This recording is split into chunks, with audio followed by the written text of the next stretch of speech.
माघ महात्म्य।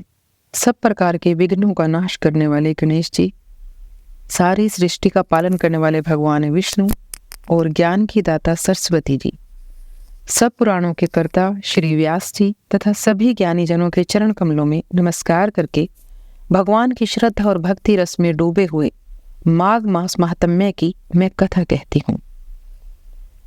माघ महात्म्य की यह कथाएं सतयुग में स्वयं भगवान शिव द्वारा मातेश्वरी पार्वती जी को सुनाई गई थी। उसके बाद त्रेता युग में इन्हें महर्षि वशिष्ठ जी ने महाराज दिलीप को सुनाया था और द्वापर युग में भगवान दत्तात्रेय जी ने सहस्त्रबाहु को ये कथाएं सुनाई थी। सभी पापों से मुक्ति दिलाकर इस लोक में सर्व सुख, धन, वैभव, रिद्धि, सिद्धि और अंत में मोक्ष प्रदायक है यह पावन कथा। प्रथम अध्याय। सूत जी ने कहा, हे ऋषियों, भूमंडल के समस्त राजाओं महाराजाओं में श्रेष्ठ पुण्यात्मा और प्रतापी इक्ष्वाकु वंशी महाराज दिलीप ने एक दिन अपने अनुचरों सहित सब प्रकार से पूर्ण सुसज्जित होकर वन में आखेट के लिए प्रस्थान किया। उनके अनुचर तथा सहायक भी सभी प्रकार के अस्त्र शस्त्रों से सुसज्जित थे। वन में पहुंचकर सभी शिकार की खोज में इधर उधर दौड़ने लगे।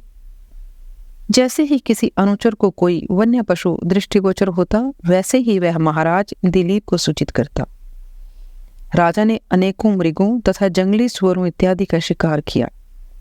इस समय सभी उत्साहित होकर अपने अपने अश्वों पर आरूढ़ पूरे वन में फैल गए थे तथा मृगा में मदमद होकर वन्य जीवों का शिकार कर रहे थे।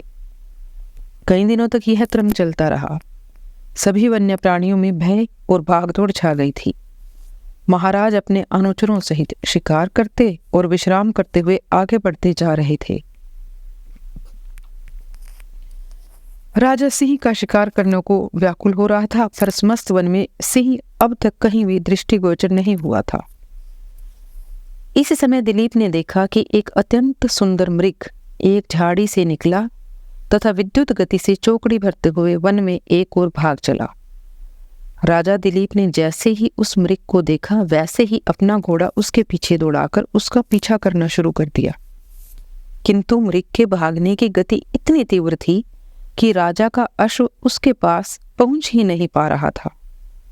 भगवान शिवजी ने पार्वती जी को बतलाया, हे पार्वती, यह कोई साधारण वन मृग न था, बल्कि मायावी मृग था। कभी वह मायावी मृग वायु वेग से उड़ता प्रतीत होता, तो कभी लंबी लंबी छलांगे और कुलांचे भरता हुआ वन में अदृश्य हो जाता। राजा को अपने धनुष पर शर संधान कर उस मृग का आखेट करने का अवसर ही प्राप्त नहीं हो रहा था।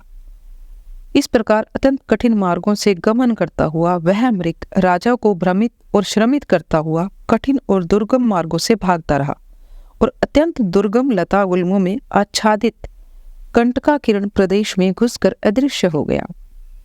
राजा भी मृग के पीछे पीछे अपने अनुचरों सहित वन के उस दुर्गम भाग में प्रविष्ट हो गया, परंतु अब वह मायावी मृग वहां से लुप्त हो चुका था।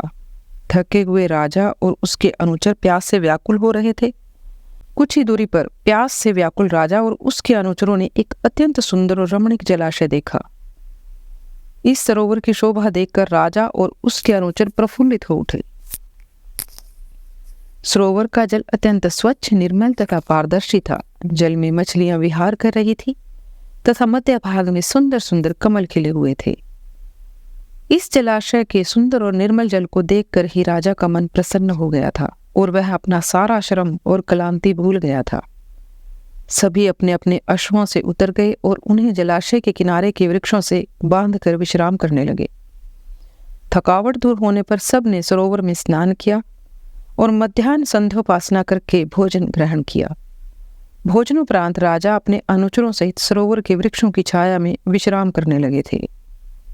राजा ने रात्रि उसी सरोवर के तट पर बिताने का निर्णय लिया। भोजन करने और मशालें जलाने के बाद राजा और कुछ सेवक सो गए और कुछ पहरा देने लगे।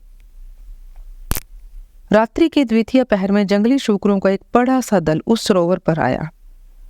शूकरों ने जल में घुसकर सरोवर के कमलों का जी भरकर भक्षण किया और जल पीकर अपनी भूख व प्यास मिटाई। सरोवर के जल और कमलों से शुकर दल अपनी भूख और प्यास शांत कर लौटने लगा। तभी उन पर राजा के शिकारी दल तथा सैनिकों ने अचानक तलवारों, भालों तथा बाणों से भयंकर आक्रमण कर दिया। अनेकों शुकर मारे गए। इससे राजा के अनुचरों, शिकारियों तथा सैनिकों में प्रसन्नता की लहर दौड़ गई। राजा ने मरे हुए शुकरों को घोड़ों पर लदवाया और नगर के लिए प्रस्थान करने को कहा। महाराज दिलीप दल बदल सहित जैसे ही प्रस्थान करने को उद्यत हुए, उन्होंने अपने सामने एक अत्यंत तेजस्वी और दैवी आभा संपन्न तपस्वी को देखा। राजा अश्व से उतरकर आदर सहित ऋषि को शीश नवाकर प्रणाम कर खड़े हो गए। यह तपस्वी और कोई नहीं, महर्षि वैखानस थे, जिन्होंने अपनी उग्र तपस्या तथा व्रतों की दिव्य शक्ति द्वारा महर्षि का पद प्राप्त किया था। महर्षि वैखानस ने राजा के बहुमूल्य वस्त्र, आभूषणों और सुसज्जित दलबल को पहले ही देखकर उसके राजा होने का अनुमान लगा लिया था। महर्षि ने गंभीर स्वर से कहा, राजन, इस पवित्र और संपूर्ण व्रत युक्त माह में आप इन वन्य प्राणियों का संहार कर रहे हैं। यह बड़े ही खेद और दुख की बात है। यदि आप जैसे श्रेष्ठ राजा भी मांस, मदिरा और मृगा में लिप्त बने रहेंगे तो संसार का क्या होगा? साथ ही आपको स्वर्ग की प्राप्ति कैसे होगी? इसलिए यदि तुम स्वर्ग प्राप्ति की इच्छा रखते हो तो माघ मास का स्नान प्रयागराज आदि दिव्य तीर्थों पर करो तथा माघ मास की महात्म्य कथा को पूर्ण श्रद्धा और भक्तिपूर्वक सुनो। हे राजन, इससे निश्चित रूप से आपका कल्याण होगा और आपका उद्धार होकर आपको स्वर्ग की प्राप्ति होगी। इति पद्म पुराणे माघ महात्म्ये प्रथम अध्याय समाप्त।